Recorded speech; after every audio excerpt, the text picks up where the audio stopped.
¿Qué tal? Bienvenidos a esta presentación documental. Hoy vamos a embarcarnos en un viaje fascinante a través de la física de los receptores ópticos. Imaginen esto, en las redes de fibra óptica que usamos todos los días, impulsos de pura luz se transforman en información digital en fracciones de segundo. Literalmente, impulsan al mundo entero.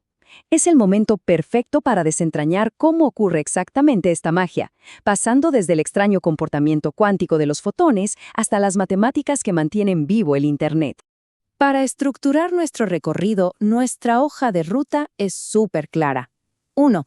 Fundamentos de la detección. 2. Fotodiodos PIN y APD. 3. El problema del ruido. 4. Relación señal a ruido. Y 5. Sensibilidad digital y errores.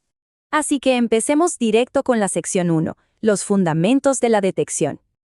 A ver, vamos a sumergirnos en esto. La gran diferencia entre tratar de detectar una señal de radio y una señal óptica es básicamente una cuestión de velocidad bruta. En la radio, el campo electromagnético oscila en la escala de los gigahercios y la electrónica moderna puede, literalmente, seguir y calcar esa onda sin problema. Pero la luz es otra historia. Oscila a cientos de terahercios, o sea, cientos de billones de veces por segundo. Los electrones en un circuito simplemente no pueden moverse tan rápido, no hay forma. Por eso, la electrónica óptica no rastrea la onda en sí, sino la potencia promedio de esa onda. Matemáticamente hablando, esto equivale al cuadrado de la envolvente de la señal que se transmite. Es un cambio de paradigma total. Esto nos lleva a la sección 2. Fotodiodos, PIN y APD, los componentes físicos que hacen este trabajo pesado. Pensemos en la anatomía del viaje de un solo fotón para convertirse en electricidad. Primero, la luz tiene que lograr entrar al dispositivo sin rebotar, y para eso atraviesa una capa superior transparente que tiene un recubrimiento antirreflectante. Luego, el fotón entra en la zona clave de todo este asunto, la región intrínseca. Aquí es donde ocurre la magia real. El fotón colisiona y sacrifica su propia energía para liberar un electrón, creando algo que llamamos un par electrón-hueco. Es como si el fotón empujara al electrón para obligarlo a entrar en acción. Gracias a un campo eléctrico muy intenso en esta zona, estos portadores libres son arrastrados súper rápido. Y así es como se forma la corriente eléctrica que finalmente podemos medir. Ahora, en un mundo ideal, cada fotón que impacta el detector generaría exactamente un electrón. Eso nos daría una eficiencia cuántica del 100%. Sería espectacular. Pero bueno, la física del mundo real es un poco terca. Hay pequeñas reflexiones en la superficie o fotones que simplemente pasan de largo y no son absorbidos, lo que hace que los detectores reales sean ligeramente menos eficientes. Así que la eficiencia cuántica es simplemente esa métrica vital que usamos para juzgar qué tan cerca estamos de esa perfección teórica. Pero, ¿qué pasa cuando la eficiencia de un fotodiodo PIN normal simplemente no es suficiente para señales súper débiles? Ahí es donde entra a escena el fotodiodo de avalancha, o APD. Este componente es esencialmente una versión turbo de la tecnología. Mientras que el PIN normal te da un electrón por cada fotón, el APD usa un campo eléctrico masivo, impulsado por voltajes altísimos, de entre 50 y 400 voltios, para crear una zona de multiplicación. Un solo electrón primario es acelerado con tanta violencia que empieza a chocar con otros átomos, liberando electrones secundarios en un efecto de cascada, o bueno, una avalancha. Esto nos da un factor de ganancia interno increíble, que puede multiplicar la corriente entre 20 y 60 veces. Es una locura. Pasemos a la sección 3, el problema del ruido. Porque claro, no todo podía ser tan fácil. Solemos imaginar el rayo de un láser de comunicaciones como un flujo de energía perfectamente continuo, totalmente estable. Pero, si hacemos un acercamiento a nivel cuántico, nos topamos con una pregunta que rompe con esa idea. ¿Por qué la luz lleva consigo un ruido intrínseco que literalmente es imposible de eliminar? La respuesta a eso está en la mecánica cuántica. Verán, los fotones no salen de un láser en una fila perfectamente ordenada y predecible.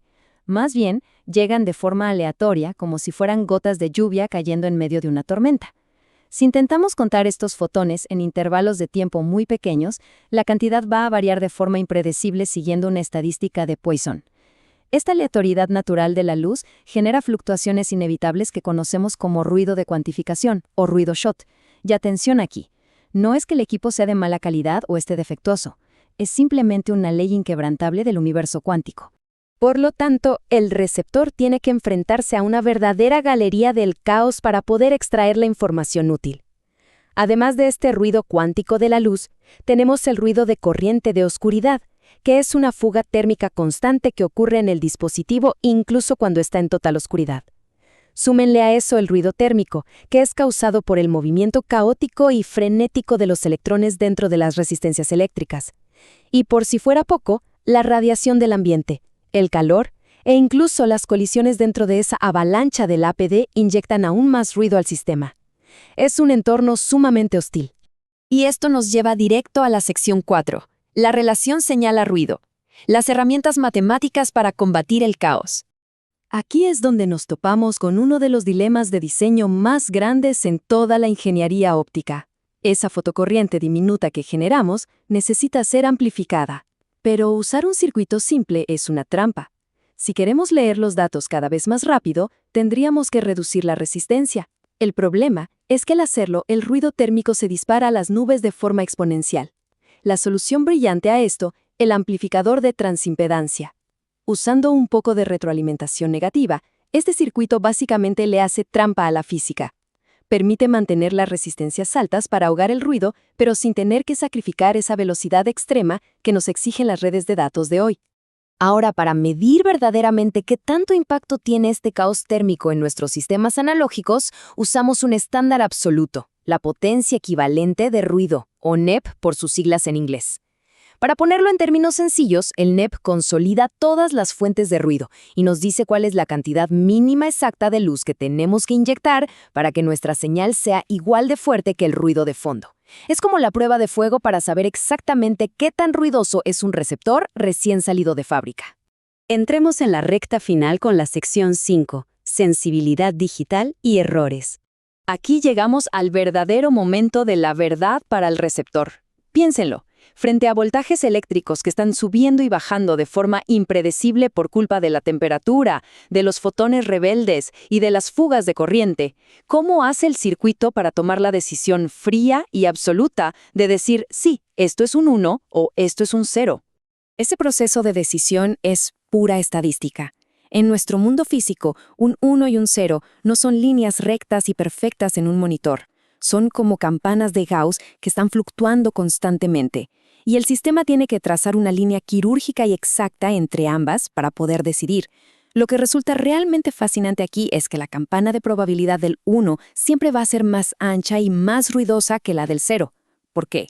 Bueno, porque al transmitir un 1, el nivel de luz es muy alto y como ya vimos, la llegada de más fotones siempre arrastra consigo ese ruido cuántico inevitable.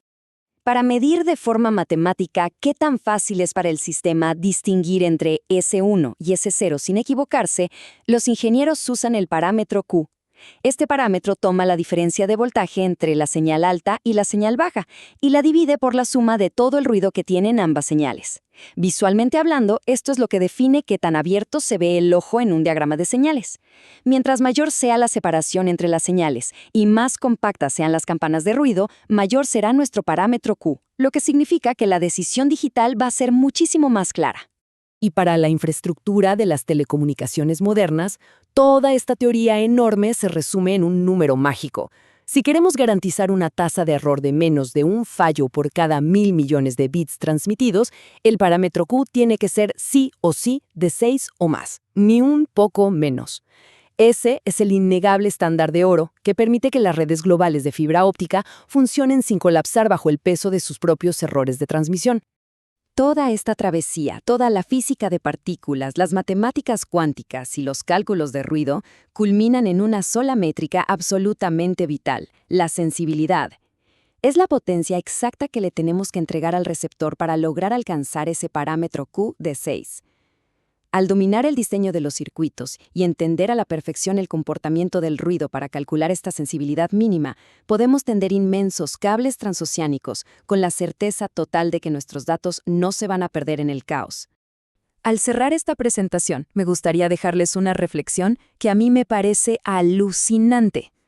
Todo el robusto e interconectado mundo digital que habitamos hoy en día se sostiene sobre una base cuántica que es profundamente caótica y ruidosa. Si tomamos en cuenta que el simple calor del ambiente y la misma naturaleza impredecible de los fotones conspiran todo el tiempo para meter errores en la señal, nos damos cuenta de que la perfección absoluta, libre de errores, nos está literalmente prohibida por las leyes de la física. Y aún así, con todo en contra, el ingenio humano ha logrado domar este caos para construir la espina dorsal óptica del Internet global. Así que la pregunta queda abierta. ¿Qué futuras e increíbles innovaciones lograrán acercarnos, un fotón a la vez, a ese ideal inalcanzable de la transmisión perfecta?